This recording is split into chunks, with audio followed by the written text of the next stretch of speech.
ईश्वरापी माया झाकोळी छाया तिने झाकोळी छाया तिने झाकुळली छाया तिने झाकुळली छाया सत्य गेले भोळ्यावरी सत्य गेले भोळ्यावरी अविद्येची चाली थोडी अविद्येची चाली थोडी अविद्येची चाली थोरी अविद्येची चाली थोरी आपुलेची मन आपुलेची मन करी आपणा बंधन करी आपणा बंधन करी आपणा बंधन करी आपणा बंधन सत्य गेले भोळ्यावरी सत्य गेले भोळ्यावरी अविद्येची चाली थोडी अविद्येची चाली थोडी अविद्येची चाली थोरी अविद्येची चाली थोरी तुका म्हणे देवा तुका म्हणे देवा तुम्ही कोळीही उगवा तुम्ही कोळीही उगवा तुम्ही कोळी उगवा तुम्ही कोळी उगवा सत्य गेले भोळ्यावरी सत्य गेले भोळ्यावरी अविद्येची चाली थोडी अविद्येची चाली थोडी अविद्येची चाली थोरी अविद्येची चाली थोरी प्रस्तुत प्राप्त प्रसंगी सेवेसाठी निवडलेला अभंग दररोजच्या पाठातील जगदगुरु भगवानांच्या गात्यातील देवडीकरांच्या प्रतिप्रमाणे 328व्या क्रमांकाचा आपला अभंग चालू आहे आणि अभंगाचं तिसरं चरण चालू आहे. आपुलेची मन करी आपणा बंधन. आपलंच मन आपल्याला बंधन करायले. ते बंधनाचे प्रकार चाललेले. किती बंधनाचे प्रकार सांगितले? कोणते कोणते? हा कर्मबंधन कोण सांगाल? कर्मबंधन, गुणबंधन, देह संघात बंधन, द्वैत बंधन, संसार संसार वा वा हा. मग आपलं काल कर्माचं बंधन चाललं होतं. कर्माचं बंधन होतं सेवकाचं. कर्म योगभूत हे बंधनाला पाळत. वेदबोधित कर्म बंधनाला पाळत नाही. बंधन सोडण्यासाठी वेदबोधित कर्म नित्याधिक नैमित्तिक काम्याधिक प्राश्चित्याधिक ते बंधनातून मुक्त करण्यासाठी विचार नाही. ते तुम्हाला बंधन पाडण्यासाठी विचार नाही. त्याची तळमळ आहे कोणाची? वेदाची. या जीवानं मनुष्य जन्माला आलेल्या जीवानं त्या बंधनाच्या बाहेर म्हणून अधिकार परत वेदानं ते कर्म सांगितलेले आहेत. नित्य नैमित्तिक हे कर्म निष्काम बुद्धीनं साधकानं आचरण केले पाहिजे. कोणी? साधकानं. नित्य आणि नैमित्तिक दोन्ही कर्म नित्य नैमित्तिक कर्म साधकानं अवश्य केले पाहिजे. हा आणि ते निष्काम बुद्धीने केले पाहिजे. निष्काम बुद्धीने केले तर ते बंधन निवृत्त होत.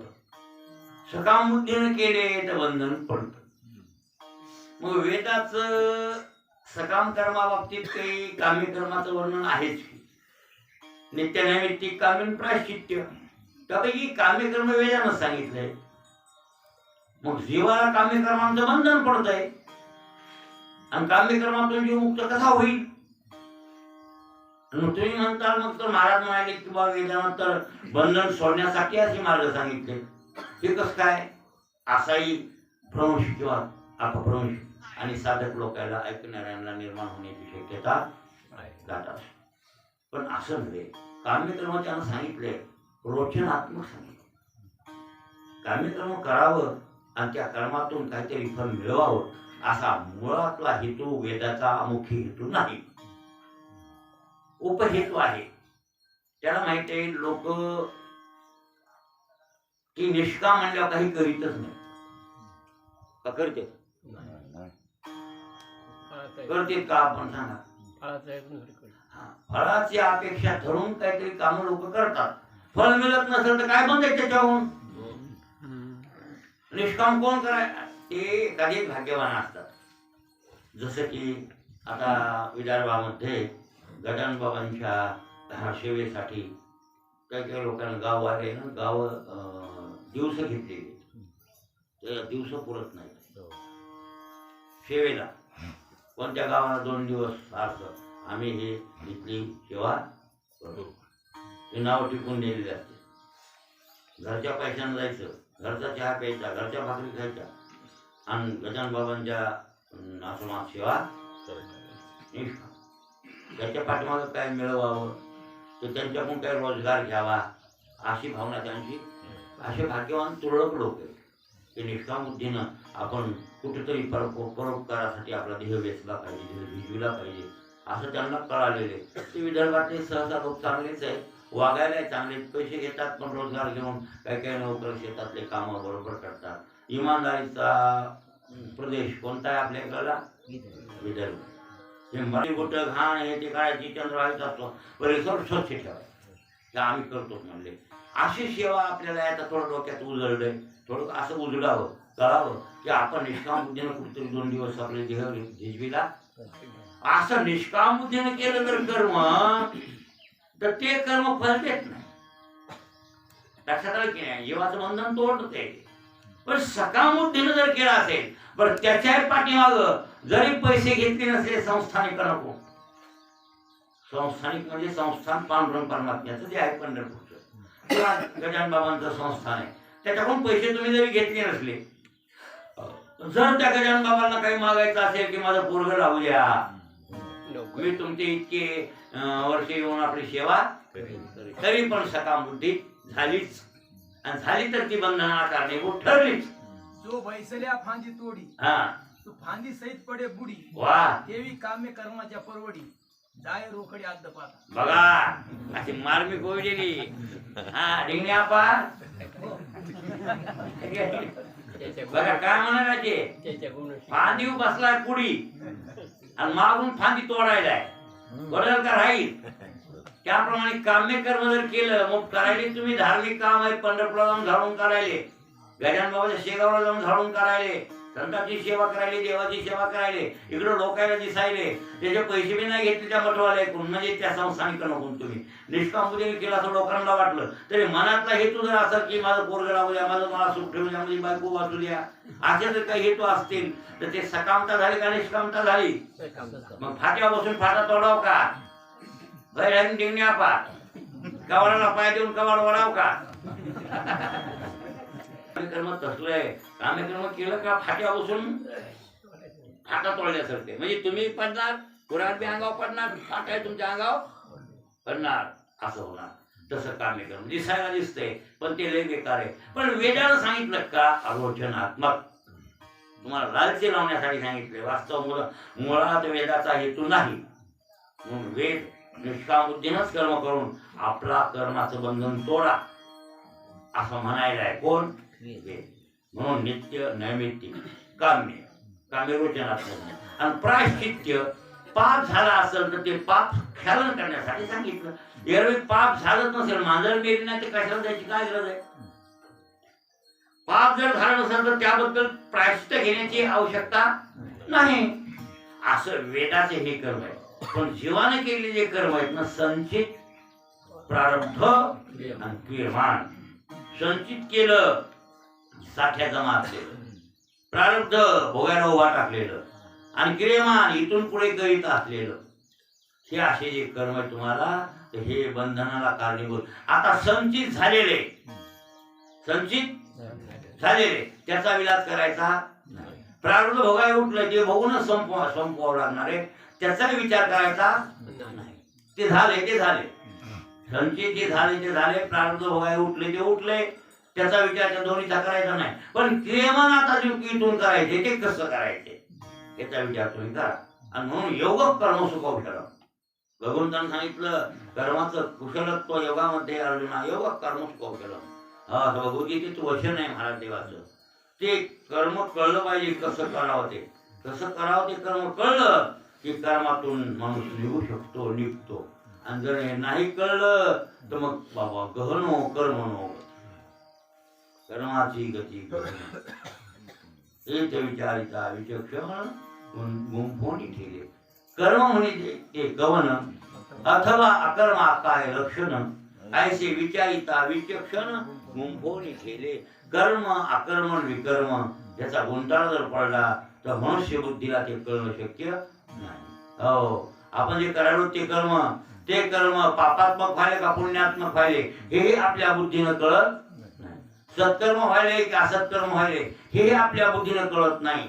यासाठी याचा गुंताळा पडू देऊ नका. याचा गुंताळा जर पडला तर मग ते चांगलं नाही. त्या गुंताळ्यात तुम्ही गुरु फाटून जाल आणि तुम्हाला त्याचं बंधन तयार होईल. म्हणून हे लक्षात ठेवा, ते तशा बुद्धीने तशा पद्धतीने केलं पाहिजे. आणि तसं करून निष्काम बुद्धीने ते कर्म करून आणि आपण आता काल बोलत गेलो की कर्म करणंच गरजेचं आहे असं म्हणलो. पण त्या ठिकाणी फलासक्ती ठेवू नका. कर्म संन्यास म्हणतो. काय म्हणलो? पण खरा कर्म संन्यास नाही आहे. खरं तर कर्म बरं काय ज्ञान कर्म संन्यास योग खरा आहे. लक्षात आलं बोललेलं. कर्मयोगो नाम तृतीयोध्याय. चतुर्थ अध्याय कोणता आहे? ज्ञान कर्म संन्यास. आव. ज्ञान कर्म आणि संन्यास. 5वा अध्याय कोणता आहे? जरा फोटो आहे. हा? मग कर्म संन्यास कर्म टाकावं का कर्माच्या फलाचा संन्यास घ्यावा? फळाचा कर्माचा संन्यास घ्यावा का कर्माच्या फलाचा घ्यावा? नाही फलाचा घ्यावा, कर्माचा घेऊ नये. कर्म संन्यास बरोबर नाही. कळलं? कर्म संन्यास नाही, कर्माचा त्याग करणं बरोबर नाही. कर्माचा त्याग जर केला तर अधपाताला जावं लागेल. कर्माच्या फलाचा त्याग तुम्ही करू नका. कर्माचा त्याग करू नका. कर्म फलाचा त्याग. कर्मे कर्मबद्धता हा. मुमुक्षु सोडविले पंडुसुता. हो जैसे रसजिती मारिता राखिले विषी. हो बरोबर आहे. म्हणजे कर्मातून मोक्षला सोडविलं. पण कर्माची जाण झाल्यावर कर्माचा गुंताळा कळलेल्यांना सोडविलं. रसविषयी मरता राखिले विषी. बरोबर आहे ना. विषानच मरू लागला आणि विषानच वाचविला. खरंय का खोटे? कशाने वाचविते? हे डॉक्टर दवाखान्यात सरप चावलेला कोणते इंजेक्शन देतात? अमृताचे देतात, दुधाचे देतात, साखराचे इंजेक्शन. अगोदरही वर्णन नाही हो, कळत नाही लोकांना. हा. याशी चढला विषयाचा पासटा त्याशी पाजावी शुक्रविष्ठा. ते पहा वाचून म्हणजे कळेल तुम्हाला. त्याशी चापू लागले अधिक त्याशी पाजावी कडू विख. कापूस चावला म्हणजे सरप चावला त्याला विषाणू उतरवते म्हणजे. भागवतातही वर्णन आहे ना. त्या अभ्यास काय आपल्या ग्रंथात नाही का? आणि तेच अभ्यास ग्रंथाचाच अभ्यास या वैज्ञानिकांनी केला आणि त्याला अंमलात आणलं. म्हणजे विष उतरायचं असेल तर विषाणूच उतरावं लागतंय असा त्याचा अर्थ आहे. ते काय दुधानं उतरत नाही, अमृतानं उतरत नाही, ते विषाणू विषच उतरत आहे असा त्याचा अर्थ. लक्षात आलं? त्याप्रमाणे कर्मानंच कर्मनिवृत्त होते नाही भाऊ. पण कर्माची कुशलता कळली पाहिजे. आणि कर्माची कुशलता कळली की माणूस कर्मातून मुक्त होतो. म्हणून ज्ञान कर्म संन्यासच खरा आहे. नुसता कर्म संन्यास कामाचा नाही. कर्माचा त्याग करणं बरोबर नाही. आगा जो प्रकार जवळी संभू प्रकृतीचा तवरी त्यागूनच रे कर्माचा. आयुष्य ही करू म्हणते आमचा आग्रह होती वरे. संघ प्रकृतीचा जोपर्यंत आहे या शरीराचा संबंध आहे तोपर्यंत मी कर्म करणार नाही असा म्हणणाऱ्या माणसाचा हट्ट जोर आहे. पण ते कर्म आपल्याला सोडीत ते करावंच लागते.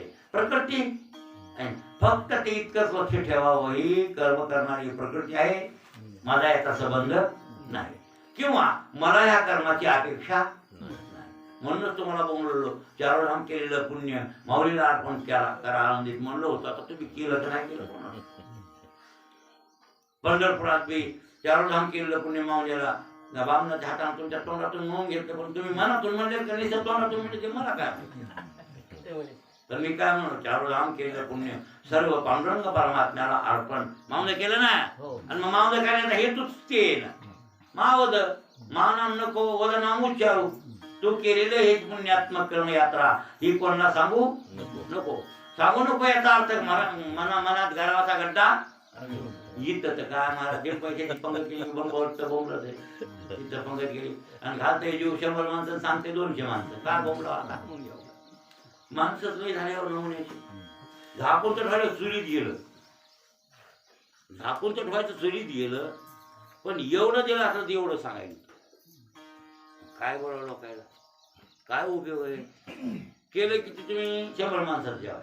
चांगले किती का कानानं भाकरी खातील लोक कळत नाही कधी कळत नाही का पंक्तीला बुंदी 20 किलोची करते 30 किलोची होती म्हणजे आम्हाला माहित आहे की बरं केवढ्याची होती ती आणि केवढ्यात पत्र भरतं हे कळतंय आम्हाला इतकं तुम्ही सांगायची गरज नाही पण लोक भूषण बरी नाही आपलं तसंच आहे की नाही तसंच सातू द्यायची हा आणि यज्ञाचं फळ मागायचं काय मग अशी पण नाही हे पा अहो हे बंधना कारणीभूत ठरते बरं बंधनाला कारणीभूत ठरते हा हे चांगलं नाही आहे तुम्हाला हॉटेल येऊ नका चांगले एक तर वाक्यानं उच्चारल्यामुळं मी पुण्य केलं मी पुण्य केलं मी पुण्य केलं मी दान केलं मी असं म्हणल्यामुळे एक तर ते दान बोंबलंच गेलं दान काय झालं वाया गेलं मी केलेलं आणि गर्वाचा गड्डा मात्र शिल्लक राहिला मी एक दाता मी एक पुण्यवान हे तोही आपला तोटा नाही आणि न उच्चारल्यामुळं न गर्व झाल्यामुळं पुण्य कामी कायम राहिलं बरं काय आणि अभिमान न वाढल्यामुळं काही घोरच नाही म्हणजे कर्माची कुशलता कळली की ते कर्मच कर्मातून माणसाला मुक्त करत आहे असं म्हणायचं ज्ञानोबांना त्या ओळी मी केले माझे सिद्धी केले आयसे नाही ठेवले वासने हे पाहिजे होतं तुमचं उत्तरार्ध हुट करे आणि ते देवाच्या बाबतीत आहे कोणतं आहे मदती पासून झाली हे मदती पासून झाले बरी बरी ज्ञानही केले म्हणजे देवापासून जग झालं पण देवानं जग केलं नाही आयसे जेने जाणीतले तो सुटला ते देवाकडले ते बोट आहे आणि हे बोट आपल्याकडे अथवा हे म्या केले माझ्याने सिद्धी गेले आयसे नाही ठेवले वासने माझी हे असे आपल्याकडे बोट आलं ते मग त्या बोट देवाकडे चालले लक्षात आलं म्हणजे आपण करणारे नव्हत अशा प्रकारची बुद्धी ठेवली म्हणजे कर्माचा त्याग करायचा नाही फक्त कर्माच्या फलाचा त्याग करायचा असं भगवंतांनी सांगितलेलं आहे आणि मग असं जर केलं तर माणूस कर्मबंधनातून मुक्त झाल्याशिवाय चला किती कर्माचं वर्णन करत बसत कर्म हा त्याचा क्लिष्टपणा जर सांगायचा ठरला तर बाबा बाबा किती बार काही सांगा म्हणून तर मोडून या वाटा सूक्ष्म दुस्तर केला राज्य हार का ही वाट सूक्ष्म आहे हो कोणती दुस्तरम तरते चिरा दुस्तर वाट ती योगाची आहे दुस्तर वाट म्हणजे अवघड कोणती येते मोडून या वाटा सूक्ष्म ही सूक्ष्म वाट कर्माची मोडली आणि योगाची दुस्तर वाट मोडली तो कर्मात म्हणले पण काय दुस्तरम तरते चिरात दुस्तर असा अवघड यमघाट आहे पण त्या यमघाटावरून आणि सहज तरता येईल असंही वर्णन केलं पण हे आपल्याला हे पाहिजे नाही तिथं दुस्तर म्हणजे अवघड कोणती योगाची वाट आहे आणि सूक्ष्म वाट आहे कर्माची इतका क्लिष्टपणा कर्माचा आहे म्हणून कर्माच्या बाबतीत एवढं नाही कौशलतेनं कर्म करायचं कौशलतेनं म्हणजे कुशलतेनं हुशार बुद्धीनं मग ते तुम्हाला बंधनातून मुक्त करतो चला आता हे कर्मबंधन नसलं गुणाचं बंधन कोणतं गुणाचं बंधन आणि गुणाचं बंधन कसं पडतंय आता ते मग भगवान कृष्ण परमात्मा भगवतीचे गुण ते कैसे किती बांधी ती कवनेरी आहे का कितवा अध्याय 14 गुण ते कैसे किती बांधी ती कवनेरी ती हा आहे ना मला वाटतं हा महाराज 14वा अध्याय गुणत्रय विभाग योगोनाम चतुर्दशोध्याय रस्तम सत्व हे 3 गुण आहेत एखाद्या गुणाचा उत्कर्ष झाला की बाकीचे 2 गुण कमी होतात मग रजोगुणाचा उत्कर्ष झाला सत्वन तम दबल्या राहते तमगुणाचा उत्कर्ष झाला सत्वन रस दबते सत्वनाचा उत्कर्ष झाला रज आणि तम दबतात पण वैषम्यानं का होईना पण त्रिगुण नेहमी नेहमी असतात जोपर्यंत हे शरीर आहे अंतःकरण आहे तोपर्यंत हे 3 गुण गेले असं म्हणता येत नाही जोपर्यंत जीव जसे आहे तोपर्यंत हे गुण आहेतच लक्षात आलं की नाही तुमच्या देह जरी पडला असेल क्वचित हे तरी एवढ्यानं त्रिगुण त्या जीवाच्या पाठीमागे जे गेले असं म्हणता येत का अंतःकरण आहे ना देह पडला पण इंद्रियाचा तांडा पंचप्राणाचा तांडा हे सगळंच येत आहे ना हे फक्त मोडं जात आहे होय एकेच आहे. मरतय कोण? मड मरतय. मग तुम्ही काम रडत बसता? लावले ते आता लढत माया लावली लावलं नाही, तादात नाही. तादात नाही, येड पण डोसक्यात बसलेले हे देह मी आहे म्हणून किंवा माझा आहे म्हणून. मी आणि माझे असा देहाच्या बाबतीत तादात नाही. पक्क घेतल्यामुळं या बाबतीत रडायची पाळी आपल्या बोडक्यावर आलेली. एवढं रडायची आपलं नाही बी आणि पडणार याचा आपला संबंध नाही. असे जीवनमुक्त महात्मे नेहमी नेहमी देहा संगतीत राहून देहाची कर्मे करतात. प्रारब्धवशात देहाच्या संगतीत आलेले सुखदुःखही भोगतात आणि सगळं भोगत असताना बुद्धिमती अशी ठेवतात काय तर मी चिदानंद रूप आहे, माझा या गोष्टीचा संबंध नाही. अशा बोधावर असतात कोण? कोण? जीवनमुक्त पुरुष. जीवनमुक्त दादा महाराज, रंगनाथ गुरुजी परभणी जीवनमुक्त होते. लोक महाराज रंगनाथ गुरुजी जीवनमुक्त होते. तुम्हाला काय कळलं त्यांना बोल? हे वमनवार महाराज सुद्धा जीवनमुक्त होते. जीवनमुक्त कळत नाही लोकांना, तसे होते ते.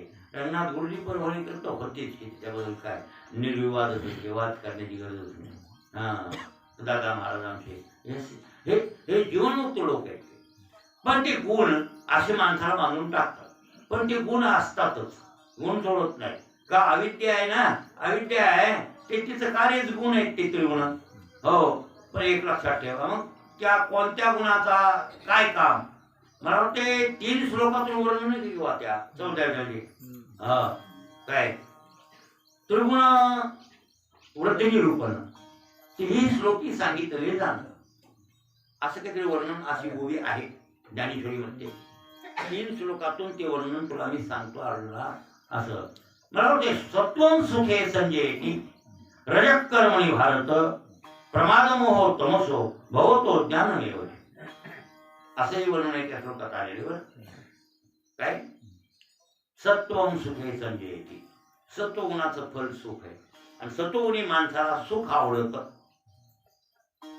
आवड सांगायला कोणत्या गुणाचा माणूस कसा ओळखावा? विनायक भाऊ कसा ओळखावा? कोणत्या गुणातला माणूस? हा त्याच्या वृत्तीवरून, वागण्यावरून, त्याच्या आवडीवरून तो माणूस कळतो. म्हणजे सत्वगुणी माणसाला सुख आवडतं. काय आवडतं? सुख आवडतं.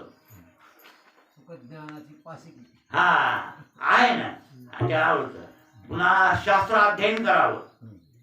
लक्षात आलं? काय करावं?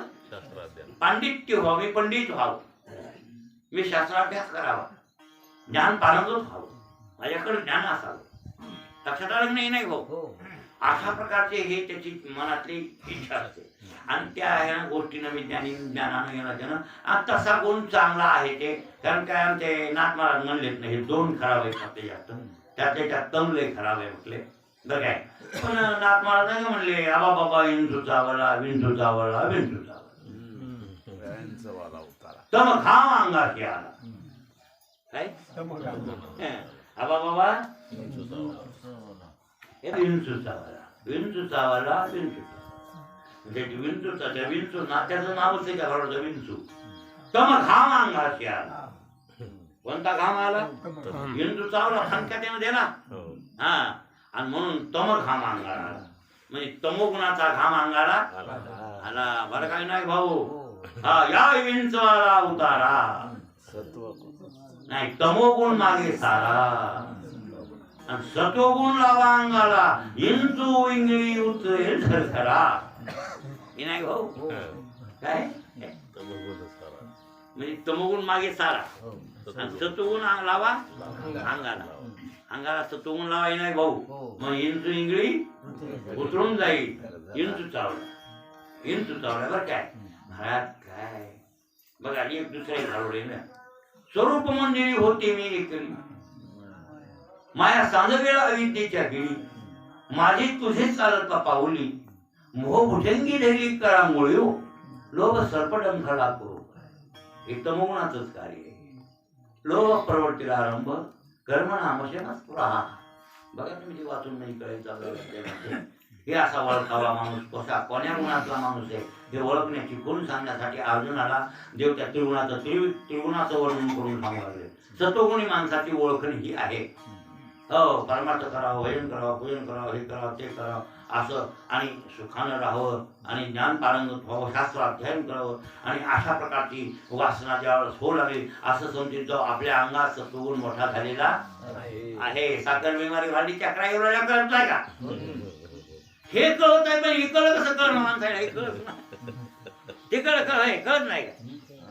मनानच कळतंय की हे लक्षात येते तर होऊ लागल्या असं असं हे अशी इकडं पाठ ताटू लागली, इकडं असं फटफट करू लागलं की समजा अटॅक येण्याची चिन्ह आहे. सत्वगुणाचे लक्षणं कळू नयेत तुम्हाला? कोणती भाषा वाटू लागली? अभंग पाठ करावे, संस्कृत शिकावं, पांडित्य आपण व्हावं, पंडित व्हावं, वादविवाद करावा कोणाबरोबर? पंडिताबरोबर. हा, हरवावं ज्ञान संपादन करून आणि सुखानं राहावं असं जर वाटत असेल ज्या वेळेला, त्यावेळेला कोणत्या गुणाचा उत्कर्ष झाला तुमच्या अंगात? सत्वगुणाचा उत्कर्ष झाला. लक्षात आलं की नाही भाऊ? हो. आता हे मंदिर बांधावं, प्रसाद तयार करा, पानपोया घालाव्या, लोकांवर परोपकार करावं, हा, आणि विषय विधीनं सेवन करावे, पण विषय सेवन करावे, कळलं? आणि पुण्यात्मक कर्म आचरून आपण स्वर्गाधिकाची प्राप्ती करून घ्यावी, यज्ञाधिक क्रिया करावी, यज्ञ करावा. बरं काय? अशी जी आता आम्हाला अंतःकरणामध्ये आवड निर्माण होईल, समजित जाओ रजोगुण वाढला. कोणता गुण वाढला? रजोगुण. रजोगुण वाढलेला माणूस सत्कर्मी नाही भाऊ. यज्ञाधिक कर्मे करून हे मंदिर बांधणं सुद्धा राजाचं काम आहे, सत्वाचं काम नाही. खटाटोप आहे हे. फक्त तिकडे वाडा बांधायचा तमोगुणाचं कार्य आणि मंदिर बांधायचं रजोगुणाचं कार्य. तुम्हाला काय समजून समजायला तुम्ही? मंदिर बांधणं, प्रसाद तयार करणं, जलाशय निर्माण करणं, बघा ना तुम्ही देवाचा जलाशय बांधावे, महावणी लावावी, नानावी. वा पुरा त्याच्यावर कोणता गुण वाढला महाराज? हा, पुण्यात्मक कर्म करावं लागले ना आणि त्याचं फळ पुढे स्वर्गाधिक मला मिळावं अशी वासना तयार व्हायची ना, मग रजोगुण वाढला त्या माणसामध्ये असं समजित जाऊ. आता तमोगुण खरा हे तरी बरं आहे. तमोगुण म्हणले प्रमाद मोह तमसो भवतो ज्ञान. प्रमाद मोह तयार होतो त्या माणसाला. प्रमाद मोह तमसो भवतो अज्ञानमेव. अज्ञान अंतकरणात तयार होते आणि मग जास्त झोपा वाटतो, आळस अंगात राहतो नेहमी नेहमी, कोणतं काय कार्य करावं वाटत नाही, भांडण झगडे करावे वाटतात, मांस खावं वाटतं, दारू प्यावी वाटते, लोकांना मारावं लुटावं, असं करावं तसं करावं, या अशा गोष्टी फालतू. प्रमाद नाम चुका. प्रमाद म्हणजे काय? चुका ना. प्रमाद आणि मोह निर्माण होतो. मोह तमोगुणाचं कार्य आहे. लेकराचा मोह, बायकोचा मोह, पैशाचा मोह, घराचा मोह, त्या मोहात जोडून गेले. हो, डोळ्याला पाणी आणते कोणा काय घरातल्या झालं. आता काल परवाशी नाही भावाने पंढरपुराला नेहमी जाणार कुठं बघा आता येता पाया पडा गेली. तोंड्यापुळी 2-4 माणसं होती पाया पडले. एका भावाने नातूला घेतलं, त्याचा नातू एवढा होता, बायको कोण सून होती काही काय होते आणि ते सासरा असेल ते नातू होतं, म्हातारा होतं, पोर लेकरू ना म्हणजे नातूच असेल ना. देवाला पाया पडायले आणि त्याला मुका घ्यायले. तुम्ही हात सांगा, तुम्हीच सांगा, मी मागून बघू. हे चित्र कसे बघण्याचे ते काय बोधा असेल पण दिसतंय ना डोळ्याला महाराज. आणि तिथं मनाला खटकतय, हसू बी येते आणि एकूण रडू बी येते, एकूण हसू येते. त्याचं हसू आलं पुन्हा रडू आलं, काय येणं झालं, वयात आलं असतो. देवाच्या दर्शनाला का कुठं तरी घडव हे पंढरपुरात घडलं का कुठं येईल. तुम्ही होतेच ना माय माग पुढे, आम्ही तेवढं बारा हे तमान आवृत्त केल्यावर अशी भानगडी आणि त्याच्यामुळे नरकाला जावं त्याचं फल ते स्वर्ग कुठला मिळेल त्याला स्वर्ग नाही. सत्वगुणी माणसाला वैकुंठाधिक लोक मिळतो. पुनर्जन्म मनुष्याचा पाहिजे असेल तर श्रीमंत काळामध्ये आणि पुन्हा तसा ठेवा सुचीनाम श्रीमताम योग भ्रष्टो आहे. असा सत्वगुण संपन्न माणूस शुद्ध आणि श्रीमंत कुळामध्ये जन्माला येतो त्याचा जन्म. आणि रजोगुणी जे रजोगुणीला पुन्हा आणखी मृत्यू लोकांमध्ये जन्म मिळतो. तसं कर्म करा तुम्ही, पुन्हा जन्म मिळतो मनुष्य लोकांमध्ये. प्रसाद तयार करा, हे मंदिरात बांधा, जलाशय म्हणजे तळे खंडा, विहिरी, पानपोयाला घाला, सुरवर्ण झाडं लावा, लोकांवर उपकार करा. असं जर तुम्ही वागत गेले, लक्षात आलं विनायक भाऊ, असं रजोगुणातून जर हे कर्म करत गेले तुम्ही, रजोगुण उत्कृष्ट होऊन जर हे कर्म करू लागले, तर पुन्हा तुम्हाला मनुष्य जन्म मिळेल मृत्यू लोकांमध्ये. त्याचं फल आहे, त्याच्यासाठी तुम्हाला जन्म मिळेल. चांगलं आहे. सत्वगुणी तर चांगलाच आहे बरं काय, त्याचंही बरं आहे. आणि तमोगुण मात्र खराब आहे. त्या तमोगुणाचं कार्य या मोहामुळं. आणि लक्षात ठेवा, मरतानी सुद्धा याचे नातू पंतू डोसक्यात येतात. कसं होईल आणि मी बरं काय, निमाले आणती हे अति दुःखे कैसेनी जिती, अशी जिताची करी खंती मूढ मती या लागली. एकनाथी भागवतामध्ये नाथराय म्हणतात, मरतानी जिवंतपणेच खंती करते. मी निमाल्या आणती, मी मेल्यावर बरं कसं होईल बघा. हे वाटेल बघा, म्हशीचं कसं होईल, नानाचं कसं होईल, असं वाटलं नाही. हे असं डोसक्यात ठेवलं तसं होतं नाही भाऊ. कसं इकरावाचं कसं होईल असं वाटतं का नाही? वाटतंय. आणि मग काय, मी मेल्यावर हेच कसं होईल. मदने माल्या आणती हे अति दुःखे कैसेनी जिती, हे अति दुःखात कसे जितेल बायको हे ते म्हणते थेरली माया मागे तू कसं होईल वाटायला. हा नाही तू मरतो म्हणा चांगले चांगले सगळे, पण ह्याला कुठं कळतंय, ह्याला भोर लागतंय की यायचा हार केलेला असते. जे मोहाचं बळ आहे ना, प्रमाद मोह तमसतोय ना, त्याचं बळ आहे हे. आणि म्हणून लक्षात ठेवा, ते बांधून टाकलेलं. आणि मग ते मद निमाले आणती हे अति दुःखी कैसेनी जिती, म्हणजे कसे जगतेल अशी जिताची करी खंती, जिवंतपणीच खंती करते. मूढमती या लागी, याच्यासाठी हे मूढमती आहे. आणि अशा मूढमतीमध्ये जर मेला तर अंधतम मिश्र नावाच्या नरकाला जावं लागते. साधा नरक नाही, साधा नरक नाही भाऊ. साधं समजू ना, या लेकरा बाळाच्या बायकोच्या पोराच्या धनाच्या वाड्याच्या मोहानं जर मेला, तमगुणानं आवृत्त करून जर माणूस मेला, तर त्याला त्या नरकाला जावं लागते. कोण्या? अंधतम मिश्र नरक किती आहेत? 28. किती? 28 नरकाचे प्रकार आहेत. त्यातला अंधतम मिश्र नरक आहे. अंधतम मिश्र. अंधतम मिश्र का म्हणायचं, त्याचं वर्णन आलेलं आहे भागवतामध्ये. 28 नरकांचं वर्णन, 21 वर्गाचं वर्णन भागवतामध्ये. भूगोल, भवनगोल, खगोल हे सर्व ज्ञान भागवतामध्ये आहे. हे तुमचा अभ्यास किती तिथून ते तुम्ही पहा, हे सगळं त्यात आहे. मग त्याच्यामध्ये अंधतम मिश्र की सूर्य जर गेला तिथं बघायला, कुठं नरकात, त्या अंधाराच्या नरकात जर बघायला गेला, तर त्या सूर्याचे डोळे सुद्धा आंधळे होऊन जाते. आता केवढा अंधार आहे ते बघून घ्या. निघणं शक्य नाही बाळू मामा, पण काय गेले मोहात गेले ना आपण. आता काय उपयोग आहे? आता निघतोच का भाई? नाही. असं झालंय बघा. अडकल आता काय उपयोग आहे? घर पेटलं, आता आडखंड्यात मतलब जळू दे. आता काय जसं जळलं तसं. अंधतम मिश्र नरक आहे भाऊ. समजीत जाव, असा गुणाचा उत्कर्ष वाढला, मोह वाढला, प्रमाद वाढला, झोप वाढली, निद्रा आलस्य प्रमाद उत्तम, हे सगळं वाढलं ना, तर मग समजीत जाव आपल्या तमोगुणाचं प्राबल्य जास्त झालेलं. आता ह्याला कोणती गोळी घ्यायची तुम्ही ठरवा.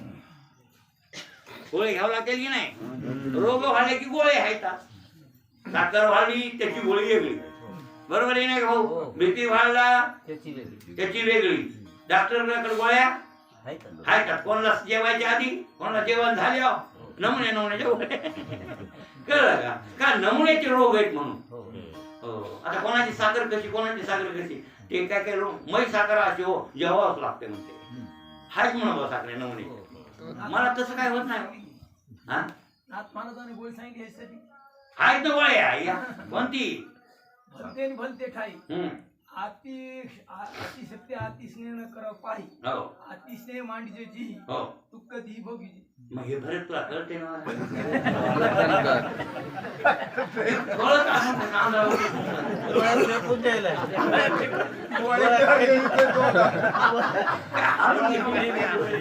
काय ह्या म्हणाव काय सांगा काय नातरुणाचा मोह म्हणतात त्याला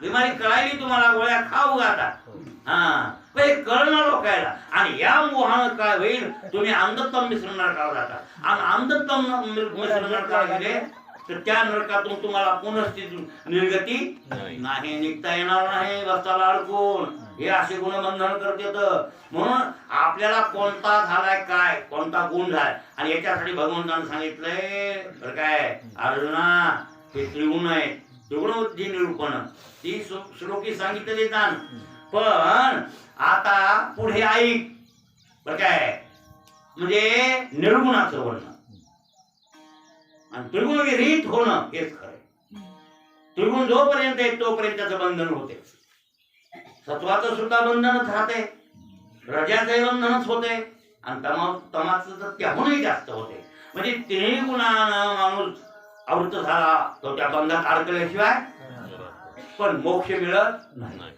मुक्त होत नाही देव होत नाही जन्ममरण चुकत नाही जोपर्यंत हे गुण आहेत तोपर्यंत जन्माला यावं लागतंय मग सत्वगुण असू द्या का रजोगुण असू द्या इतकंच आहे सत्वगुणाचा जन्म चांगला मिळेल रजोगुणाचा जन्म मनुष्यच मिळेल या श्लोकामध्ये आणखीन पुन्हा माणूस होताल पुन्हा आणखीन मंदिर बांधताल पुन्हा आणखीन भजन करताल चांगले काम करायले तुम्ही ठीक आहे पण जन्म चुकणार नाही सत्वगुणाने जन्म चुकणार नाही आणि तमोगुणाचा तर विचारच करू नका त्याच्यासारखा खराब तर कोणताच नाही मला मी असलं सगळं मी हे असं मग त्याच्यासाठी तू बघाय निर्गुण होय असं देवाचं म्हणणं त्रिगुण रहित होय असं देवाचं म्हणणं मग अर्जुनानं प्रश्न केला पुढे श्लोकामध्ये मला वाटतं टाइम झाला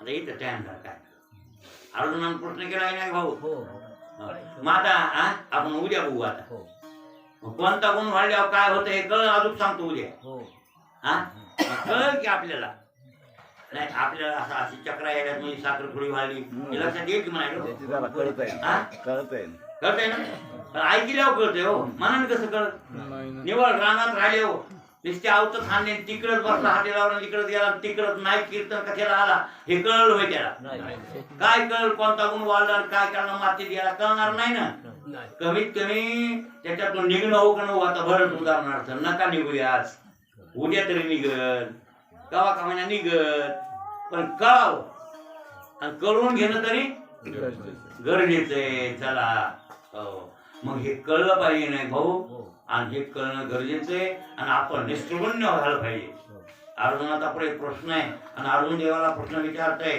काय त्रिगुण विरहित कसं व्हावं देवा ते तुम्हाला सांग आणि तो कसा वागतो गुणरहित स्थितीतला माणूस कसा वागतो ते मला तू सांग असं देवाला विचारलेलं आहे आणि 14वा अध्याय हे त्रिगुणाचं वर्णन 14व्या अध्यायामध्ये झालेलं आहे आणि हे त्रिगुण माणसाला बांधल्याशिवाय बांधून टाकतात जीवाला पकडीत धरतात म्हणून आपण होईल तेवढं या गुणाला टाळून निर्गुण झालेलं कोणताच गुण ठेवण्यात मतलब नाही लक्षात आलं की नाही भाऊ या शिष्याने उद्या बघू राहिलेला विषय